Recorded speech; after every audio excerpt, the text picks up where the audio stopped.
Ce garçon croyait que ses paroles disparaissaient après chaque colère, jusqu'au jour où son père lui montra quelque chose qu'il n'a jamais oublié. Écoute bien cette histoire jusqu'à la fin. Dans un petit village vivait un garçon au tempérament violent. Quand il se mettait en colère, ses mots blessaient tout le monde. Il criait sur ses amis, répondait durement à sa mère et faisait pleurer sa petite sœur. Puis quelques minutes plus tard, il agissait comme si rien ne s'était passé. Mais derrière lui, il laissait des cœurs blessés.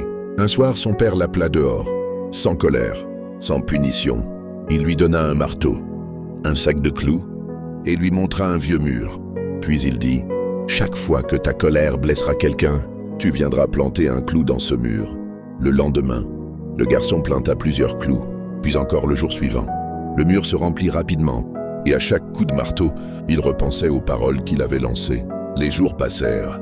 Petit à petit, il apprit à se contrôler, à respirer avant de répondre, à se taire avant de crier. Et plus il maîtrisait sa colère, moins il plantait de clous, jusqu'au jour où il dit fièrement à son père, « Aujourd'hui, je n'en ai planté aucun. » Son père sourit et répondit, « Alors maintenant, retirez-les. » Le garçon enleva chaque clou, puis il revint voir son père.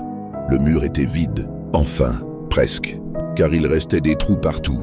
Alors son père posa sa main sur le mur et dit doucement, « Les clous sont partis, mais les marques sont restées. » Les paroles lancées dans la colère font la même chose dans le cœur des gens. Tu peux demander pardon, mais certaines blessures restent longtemps. Le garçon sentit les larmes monter dans ses yeux.